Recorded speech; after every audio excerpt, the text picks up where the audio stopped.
Hi friends, வணக்கம் and welcome to RK news Tamil Nadu channel. சற்று முன் வெளியான முக்கிய அறிவிப்பு. மானியம் வேணுமா? அப்போ சீக்கிரம் ஸ்மார்ட் மீட்டர் திட்டத்தை செயல்படுத்துங்க. மின் வாரியத்துக்கு பரந்த உத்தரவு. செய்தியை முழுமையாக கேட்கறதுக்கு முன்னாடி நம்ம சேனலை சப்ஸ்கிரைப் பண்ணலாம். சப்ஸ்கிரைப் பண்ணிக்கோங்க. மறக்காம பெல் பட்டனை கிளிக் பண்ணிக்கோங்க. அப்போ தான் நம்மளுடைய அப்டேட்டட் நியூஸ் உங்களுக்கு உடனுக்குடன் வந்து சேரும். தமிழக மின் வாரியத்தில் ஏற்படும் செலவினங்களை குறைக்கவும், மின் பயன்பாட்டில் கணக்கீட்டில் வெளிப்படைத்தன்மை இருக்கவும் ஸ்மார்ட் மீட்டர் திட்டத்தை கொண்டு வரப்போவதாக மின் வாரியம் தெரிவித்திருந்தது. இதற்கான டெண்டரும் அறிவிக்கப்பட்டு அதற்கான பணிகளும் நடந்து வருகின்றன. இப்படிப்பட்ட சூழலில் ஸ்மார்ட் மீட்டர் குறித்த புதிய தகவல் ஒன்று வெளியாகி இருக்கிறது. இந்தியா முழுவதும் மறுசீரமைக்கப்பட்ட மின் பகிர்மான திட்டத்தை மத்திய அரசு செயல்படுத்தியுள்ள நிலையில் மின் இழப்பை பூஜ்ஜியமாக குறைக்க புதிய மின் வழித்தடம் அமைக்கப்பட வேண்டும் என்பதிலும் முனைப்பு காட்டி வருகிறது. அத்துடன் மின்சாரம் விற்பனைக்கு ஏற்ப வருவாய் கிடைப்பதை உறுதி செய்ய டிரான்ஸ்பார்மர் மின் வழித்தடங்களில் ஸ்மார்ட் மீட்டர்கள் பொருத்தப்பட வேண்டும் என்பதிலும் உறுதியாக உள்ளதால் நாடு முழுவதும் மறுசீரமைக்கப்பட்ட மின் பகிர்மான திட்டத்தை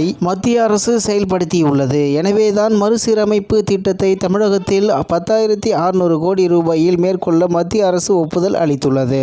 இதில் மத்திய அரசு 6,360 கோடி ரூபாயை கடனாகவும் வழங்குகிறது. இந்த நிதியாண்டிற்குள் திட்டப்பணிகளை முடித்துவிட்டால் மத்திய அரசு தரும் கடனை திரும்ப செலுத்த தேவையில்லை. அந்த கடன் மானியமாகிவிடும். இல்லாவிட்டால் வட்டியுடன் கடனை திரும்ப செலுத்த வேண்டியிருக்கும். அதனால்தான் வீடு வணிக நிறுவனங்களில் துல்லியமாக மின் பயன்பாட்டை கணக்கெடுக்க ஆளில்லாமல் தொலைத்தொடர்பு வசதியுடன் கணக்கெடுக்கும் ஸ்மார்ட் மீட்டர் திட்டத்தை செயல்படுத்த மாநில அரசுகளுக்கு மத்திய அரசு தற்போது உத்தரவிட்டுள்ளது. மத்திய அரசின் இந்த எச்சரிக்கை காரணமாக தமிழக அதிகாரிகள் இது தொடர்பாக தீவிர ஆலோசனையில் ஈடுபட்டு வருகின்றனர். முதலமைச்சர் மு.க.ஸ்டாலின் அமெரிக்கா சுற்றுப்பயணத்தில் இருப்பதால் மின்துறை அமைச்சர் முக்கியமான உயரதிகாரிகள் முக்கிய முடிவுகளை எடுத்து முதலமைச்சரின் ஒப்புதலை பெறவும் திட்டமிட்டுள்ளதாக தகவல் வெளியாகியுள்ளது. இத்துடன் இன்றைய முக்கிய செய்தி நிறைவு பெறுகிறது. மேலும் இது போன்ற செய்திகளை உடனுக்குடன் தெரிந்து கொள்ள ஆர்கே நியூஸ் தமிழ்நாடு சேனலுடன் இணைந்திருங்கள். நன்றி, வணக்கம்.